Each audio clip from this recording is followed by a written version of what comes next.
ডিনারে রুটি পরোটার সঙ্গে এইভাবে মুসুর ডালের ডিম তড়কা বানিয়ে দেখতে পারেন, খেতে বেশ ভালো হয়। নমস্কার, আমি রুমি, আপনাদের সবাইকে আবারও একটা দারুণ স্বাদের রেসিপিতে স্বাগত। প্রথমে এখানে 150 গ্রামের মতন আমি মুসুর ডালকে জলে ভিজিয়ে রেখেছিলাম প্রায় 20 মিনিট।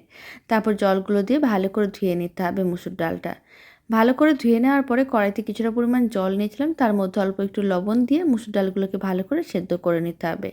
ঢাকনা বন্ধ করে 10 মিনিট রেখে দিলেই মুসুর ডালগুলো ভালো করে সেদ্ধ হয়ে যাবে। 10 মিনিট পরে দেখাচ্ছি মুসুর ডাল ভালো করে সেদ্ধ হয়ে গেছে, এক সাইডে রেখে দিলাম। কড়াইতে দিয়ে দিলাম অল্প একটু তেল, আর দিয়ে দিলাম 3টে ডিম, অল্প একটু লবণ। এবার ডিমগুলোকে ছোটো ছোটো টুকরো করে ভেজে নিতে হবে, মানে ডিমের ভুজিয়া রেডি করে নিতে হবে। এখন ডিমের ভুজিয়াটা এক সাইডে রেখে দিচ্ছি, আর কড়াইয়ের মধ্যে কিছুটা পরিমাণ দিয়ে দিলাম সর্ষের তেল, আর দিয়ে দিলাম আদা রসুন বাটা, কুচনো পেঁয়াজ।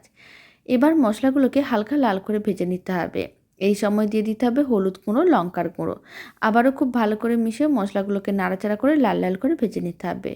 অল্প একটু কাসুরি মেথি দিয়ে দিতে হবে, এতে স্বাদ ও গন্ধ দুটোই ভালো আসবে। তারপরে সেদ্ধ করে রাখা মুসুর ডাল, আর দিয়ে দিতে হবে ভেজে রাখা ডিম।